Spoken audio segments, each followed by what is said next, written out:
ଶ୍ରୀକୃଷ୍ଣଙ୍କ ମଥୁରା ଲୀଳା ଶେଷ ହୋଇଛି। ଶ୍ରୀକୃଷ୍ଣ ଦ୍ୱାରକା ଲୀଳା ପାଇଁ ପ୍ରସ୍ତୁତ।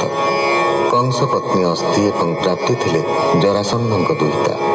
କନ୍ୟା ସ୍ନେହ ବିମୋହିତ ହୋଇ ଶୋକ ଏବଂ କ୍ରୋଧବଶତଃ ଜରାସନ୍ଧ କୃଷ୍ଣରାମଙ୍କ ସହିତ ଯଦୁବଂଶ ଧ୍ୱଂସ କରିବାକୁ ମଥୁରା ଆକ୍ରମଣ କରିଛି।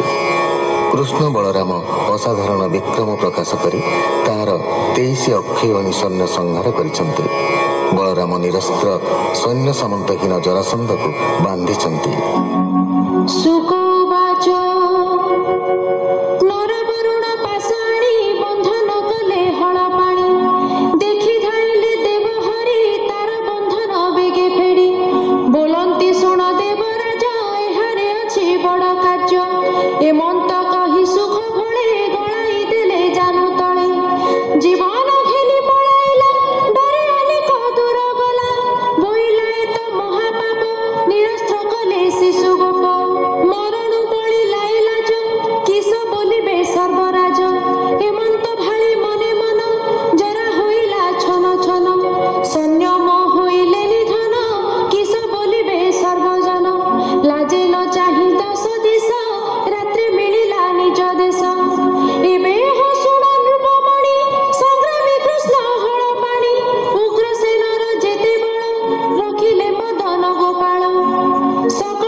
राजन जिणिलु समर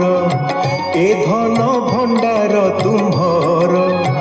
उग्रसेन को धन देई पूरे मिलिले बेनी भाई कृष्णर तेजे जदुबाण युद्धे दिशंति सर्वकाण अभेद्य ताहंक शरीर एबे हो सुन नृपवर जरासंधर जेते कृत्य तोते कहिली भागवत शपथ 10 बार हारी पुण साजिला दंडधारी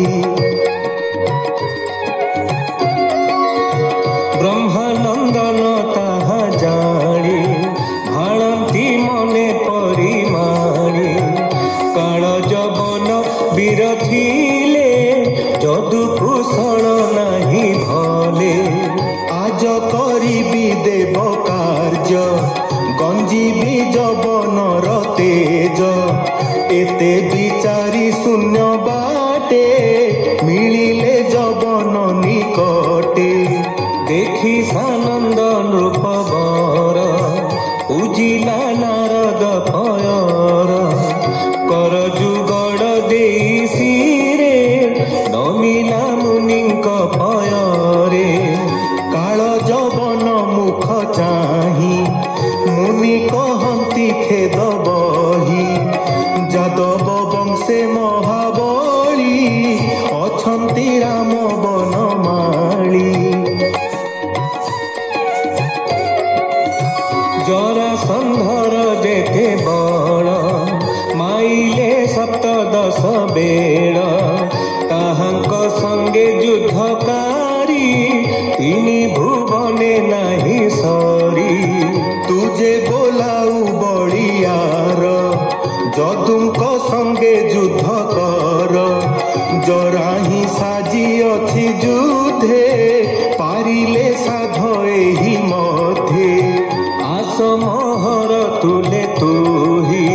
कृष्ण को भेटाई बिने कृष्णर रूप गुण कही नारद गले आग होई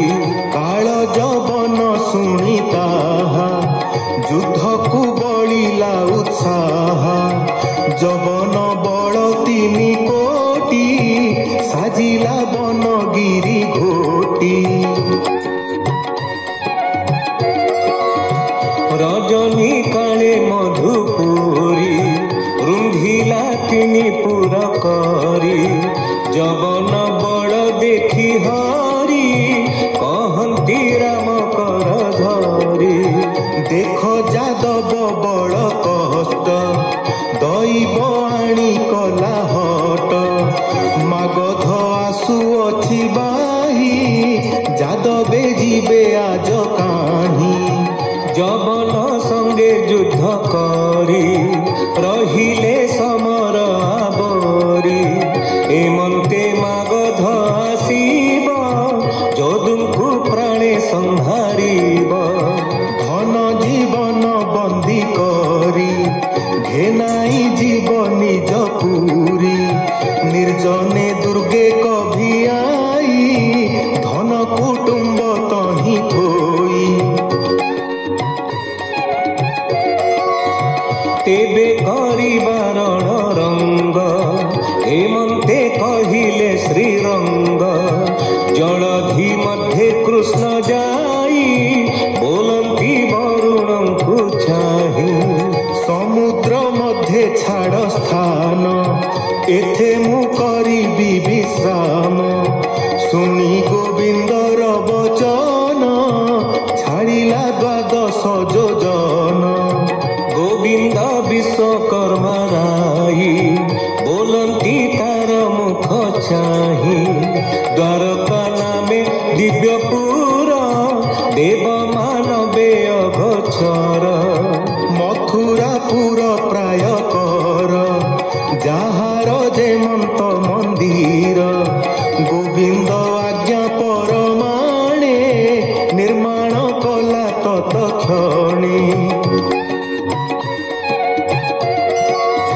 चित्र विचित्र पुरमान देखिले मोहे जनमन अति सुसंच उच्च सार मेढ़ अट्टाली पुर द्वार हेमर जत तंबा मही नाना भुवन प्रकाशई महामर्कत पद्मराग नील लोहित पीतरंग गोविंद जोग माया करी रात्रे मथुरापुर सीरी द्वारकापुर मध्ये थोई नीड़िले राम संगे जाई रजनी होइला प्रभात बाहर हेले गोपीनाथ कमल माला कंठे सोही कर जुगले शस्त्र नाही कहई दास जगन्नाथ से हरि पादे देई चित इति श्रीमद्भागवते महापुराणे पारमहंस्यां संहितायां दशमस्कन्धे उत्तरार्धे दुर्गनिवेशनं नाम 54 अध्यायः।